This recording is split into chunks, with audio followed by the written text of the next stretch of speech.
Doraemon sẽ đố các bạn cái này là khẩu gì đây, cái gì đây? Đây là cái khẩu súng AK để chú Hề dành bắn cho những bé nào mà không được ngoan nè, bé nào không chịu ăn cơm nè, bé nào không chịu đi học mà, bé nào mà đi học mà cấp nghề này, chú Hề sẽ lấy cái súng này bắn bắn. Chào các bé. Bé các bé có thích, bé trai có thích khẩu súng này không? Đây là khẩu súng bằng bong bóng nha. Đây là bong bóng này làm chất liệu từ ở Thái Lan nhập về hoàn toàn 100%. Đây là bong bóng của Thái Lan các bạn. Tại vì là bong bóng này là bong bóng sạch, không bị ra màu. Khi các bé mà còn nhỏ mà ngậm vô miệng nè, nó không bị dính ra màu, không bị lạnh nha. Phụ huynh mà có cần thảo bong bóng thì phải mua nha, nhớ nha, đây nó có nhãn hiệu là của Thái Lan, rồi nó in Thái Lan, model in Thái Lan nha các bạn. Nó có bong bóng giả nữa, còn có hàng tem giả nha, thì nó sẽ bị ra màu. Thứ nhất tới thứ hai là nó mỏng, tới thứ ba nữa là nước là dễ bể nha. Rồi các bạn, sau đây là chú Hề sẽ dạy cho các bạn nhỏ nè. Khẩu súng mình làm khẩu súng đó có thường là hai cái bong bóng, đó là màu vàng và màu đỏ nha.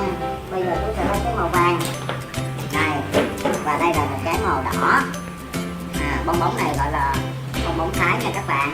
Đây gọi là chú Hề sẽ tạm gác tất cái cây súng này lên. Cái súng này sẽ bắn chú mèo Doraemon, bắn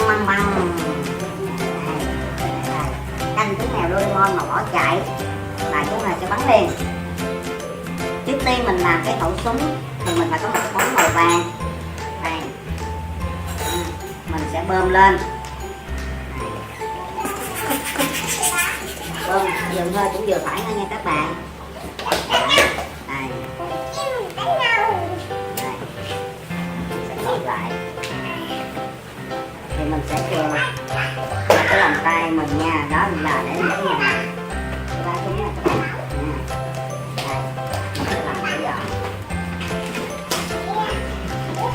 Mình sẽ làm ba cái, ba cái này nó sẽ bằng nhau, nó mới đẹp nha. Rồi ba cái đây.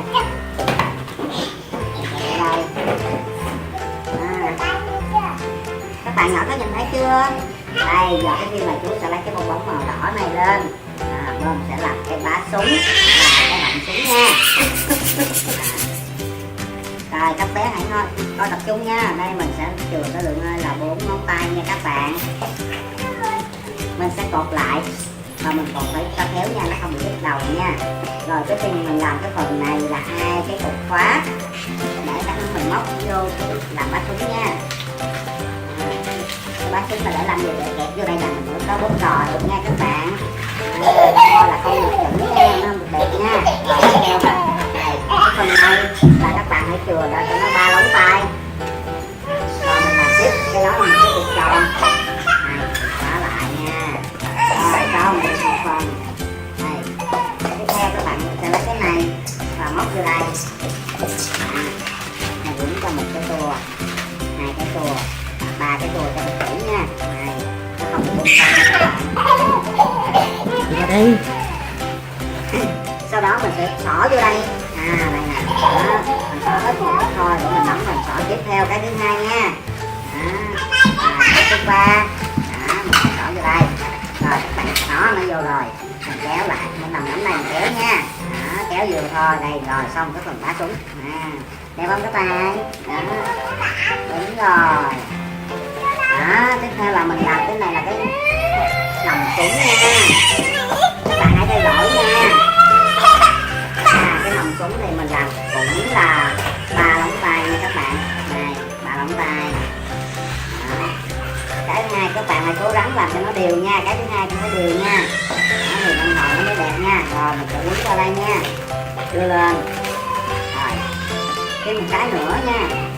Cái này là rất là khó, quan trọng nè, là các bạn phải để cho nó bằng thẳng nha. Các bạn nhỏ mình nói là không thẳng là không được nha, tại vì không bằng kéo nó dài hơn mình nó không ngoan nha các bạn. Nếu bạn nào mà thích chơi súng thì hãy mở video của chú Hề Doraemon lên, chú Hề sẽ dạy cho hướng dẫn cho các bạn làm nha. Rồi tiếp theo mình sẽ làm cái cục tròn nữa nha. Đây là mình khóa lại nè. Cái thứ hai nữa nè, hai cái mình mới khóa lại nó giữ được cái nòng nha các bạn.